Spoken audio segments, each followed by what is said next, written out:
నమస్తే. Welcome to our channel. నేను సౌజన్య. ఆంధ్రప్రదేశ్‌లో బ్రిటిష్ పాలన నడుస్తోందనేటువంటి కామెంట్స్ వినిపిస్తున్నాయి. ఎందుకంటే అది అందరికీ తెలిసిందే. మున్సిపల్ వాళ్ళు కావచ్చు, అంగన్వాడీలు కావచ్చు, వీళ్ళందరూ కూడా సమ్మె చేస్తున్నారు. దానికి సంబంధించి ప్రభుత్వం ఎటువంటి రియాక్షన్ కూడా లేకుండా నిమ్మకు నీరెత్తినట్టుగా అనిపిస్తోంది అన్నట్టు కూడా కామెంట్స్ వినిపిస్తున్నాయి. మరి ఈ అంశానికి సంబంధించి మనతో మాట్లాడడానికి వారి విశ్లేషణని మనతో పంచుకోవడానికి ఈరోజు మనతో పాటు ఉన్నారు senior journalist, senior political analyst CS Rao garu ఉన్నారు. వారితో మాట్లాడదాం. నమస్తే సిఎస్ రావు గారు. నమస్తే సౌజన్య. ఆంధ్రప్రదేశ్‌లో జగన్ బ్రిటిష్ పాలనని ఫాలో అవుతున్నారు. విభజించు, పాలించు అనేటువంటి పాలసీ వాళ్ళు ఫాలో అవుతున్నట్టుగా కామెంట్స్ వినిపిస్తున్నాయండి. సో, అంగన్వాడీలు కావచ్చు, లేకపోతే మున్సిపల్ కార్మికులు కావచ్చు, వీళ్ళందరూ సమ్మె చేస్తున్నారు. అది ఆల్మోస్ట్ 15-20 డేస్ మధ్యలో ఉంది. అసలు వాళ్ళ గురించి జగన్మోహన్ రెడ్డి ఏం ఆలోచించేటువంటి అవకాశం ఉంది అంటారు? ఒకటేంటంటే జగన్మోహన్ రెడ్డికి సమస్యలు పరిష్కరించాలి అనేటువంటి ఆలోచన ఉందా లేదా అనేది ఒకటి వినిపిస్తుంది. ఎందుకంటే సమస్యలు పరిష్కరించే వాళ్ళు అయితే కనుక ఈ పాటికి ఎప్పుడో సమస్యలు పరిష్కరించాలి వాస్తవంగా కూడా. కానీ ఇప్పటి వరకు ఆ సమస్యను పరిష్కరించకుండా ఆయన అలానే తాత్సారం చేస్తూ వచ్చారు. 21 రోజుకి చేరింది. ఇప్పుడు మున్సిపల్ కార్మికుల సమ్మె 26 నుంచి చేస్తున్నారు. అంగన్వాడీలు 21 రోజుకి చేరింది.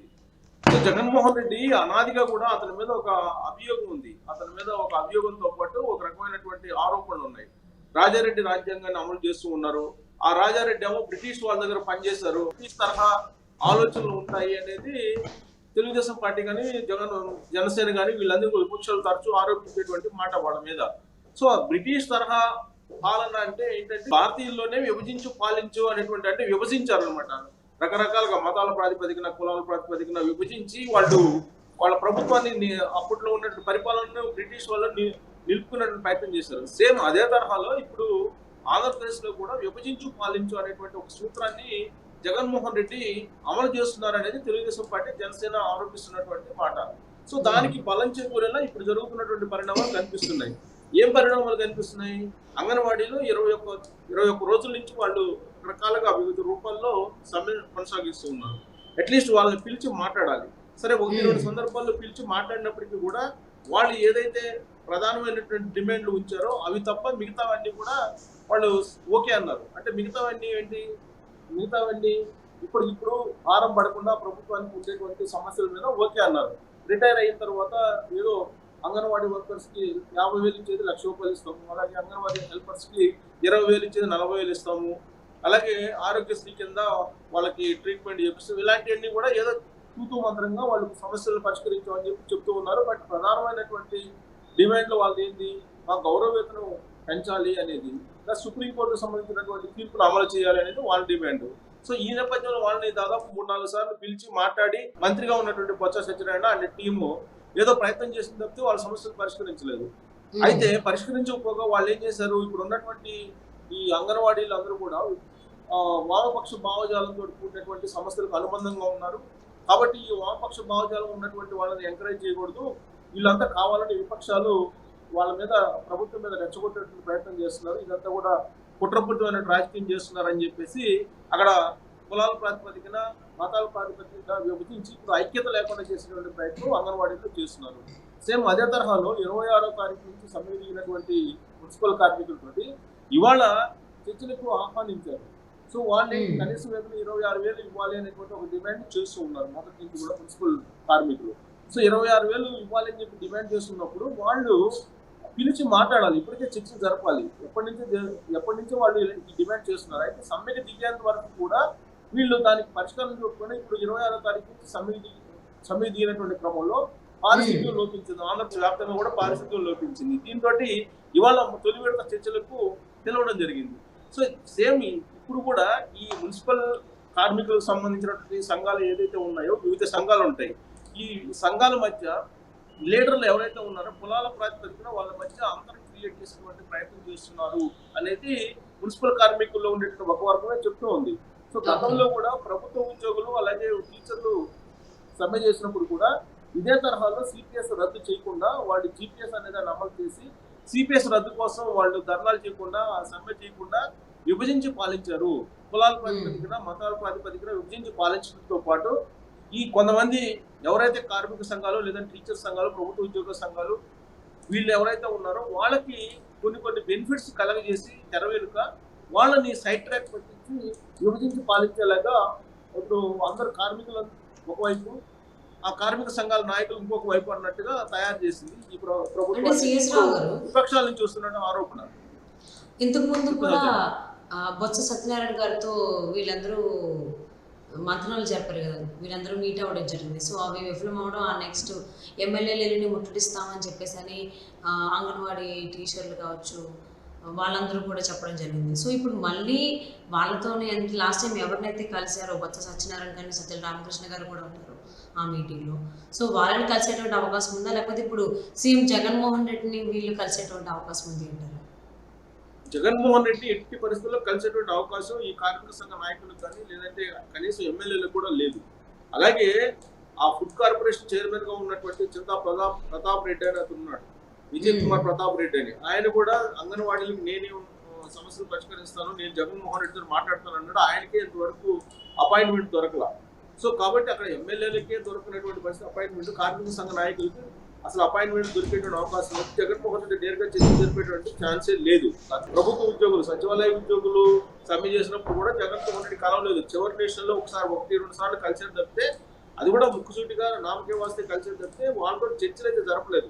చర్చలన్నీ ఒక కొలికి వచ్చిన తర్వాత మంత్రుల కమిటీ ఒక నివేదిక ఇచ్చిన తర్వాత దానికి ఓకేనా కాదా అనే అంశం మీద మాత్రమే జగన్మోహన్ రెడ్డి కలిసేటువంటి అవకాశం ఉంది. కానీ నేరుగా ముఖ్యమంత్రి జగన్మోహన్ రెడ్డి కలిసేటువంటి అవకాశం ఈ కార్మిక సంఘాలకు కానీ లేదంటే కార్మిక నాయకులకు కానీ వచ్చేటువంటి ఛాన్సే లేదు. కేవలం బొత్స సత్యనారాయణ సీనియర్ మంత్రిగా ఉన్నాడు క్యాబినెట్ లో. సో ఆయనకు అప్పచెప్తారు.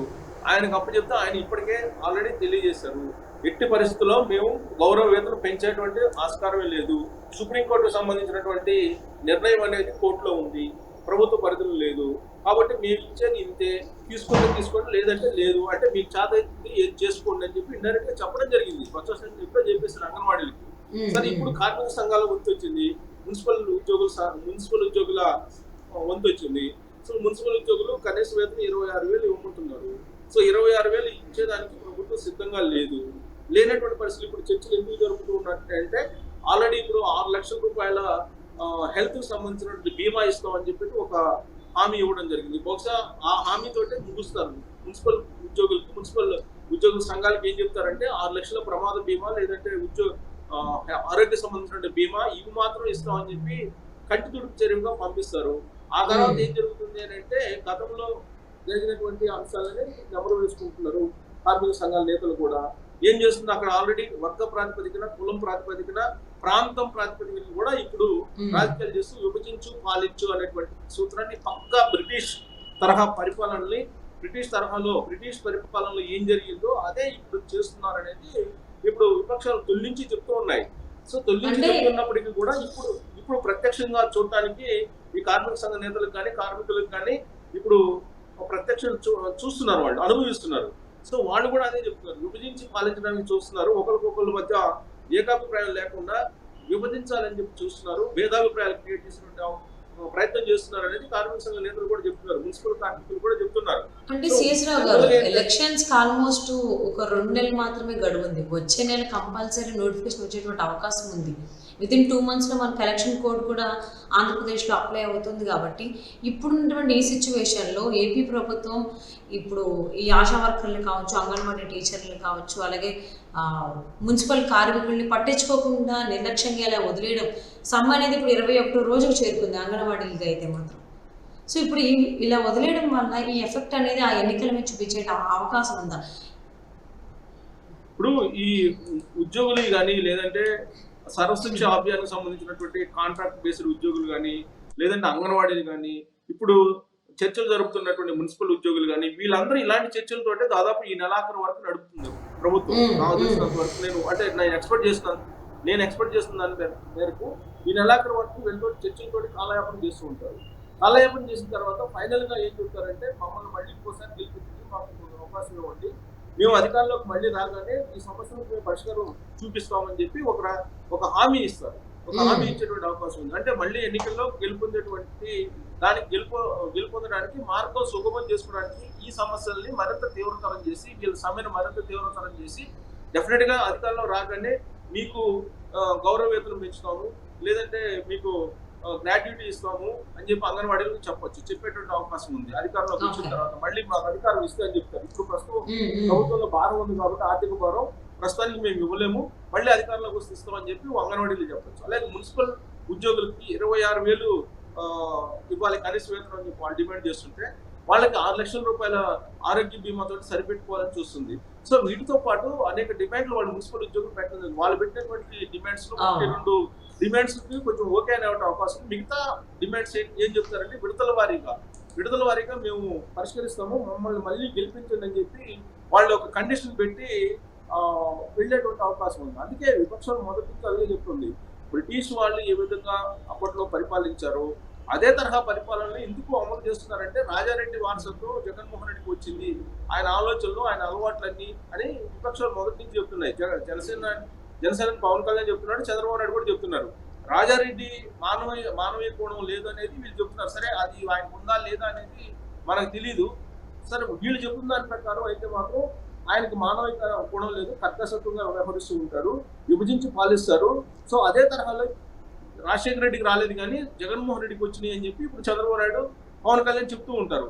అలాగే సో తప్పకుండా సిఎస్ రావు గారు, చెప్తూ ఉంటారు. అసలు ఆంధ్రప్రదేశ్ ప్రభుత్వానికి ఈ టైం చాలా కరెక్ట్ టైం ఏదైనా యూటిలైజ్ చేసుకోవడానికి.